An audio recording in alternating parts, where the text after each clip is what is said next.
சுமார் ஒரு 80 வயசு மதிக்கத்தக்க ஒரு வயதான முதியவருக்கு ஒரு ஹார்ட் ப்ராப்ளம் வந்துச்சுன்னு ஹாஸ்பிட்டல் அட்மிட் ஆனார்.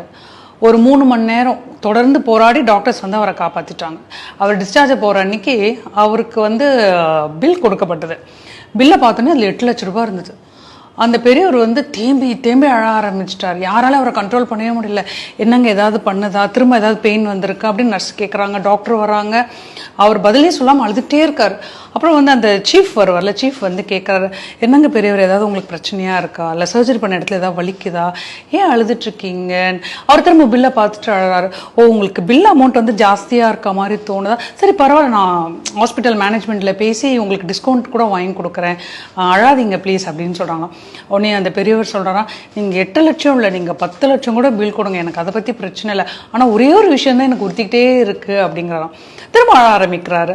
எல்லாருக்கும் ஒன்றுமே புரியல. அப்புறம் திரும்ப அவர் ஆசுவாசப்படுத்தி கேட்குறாங்க, என்னதான் உங்கள் பிரச்சனை?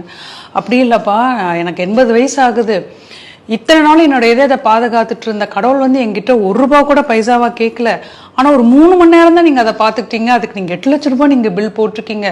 என்னோட அது வேல்யூ தெரியாமல் நானும் இவ்வளோ நாள் இருந்துட்டேன், எனக்கு அதை நினச்சாதான் ரொம்ப குற்ற உணர்ச்சியாக இருக்குது அப்படின்னு சொல்லிட்டு அழ ஆரம்பிக்கிறாராம். லைஃப்பில் நம்மளும் அப்படிதாங்க. கடவுள் நம்மளை அழகாக இந்த பூமிக்கு அனுப்பும்போது நல்ல காது, நல்ல கண்கள், 2 கை 2 கால், நல்ல இதயம், இதெல்லாம் வச்சு தான் நம்மளை அனுப்புகிறாரு. ஆனால் நாம் என்ன பண்ணுறோம்? இன்னைக்கு இருக்க 2K கிட்ஸ் பார்த்தீங்கன்னா அந்த இயர்பாட்ஸ் இல்லாமல் யாருமே பார்க்க முடியாது. நீங்கள் கர்ண கவச கொண்டல மாதிரி எப்போவுமே காலில் இருந்துக்கிட்டே இருக்கும். நைட்டு 12 மணி ஆனால் பார்த்தீங்கன்னா அந்த கேட்ஜெட்ஸோட தான் இருப்பாங்க. சீக்கிரமே கண்ணாடியும் போட்டுக்கிறோம். இப்போலாம் 23, 22 வயசுலேயே ஹார்ட் அட்டாக் வருதுன்னு கேள்விப்படுறோம்.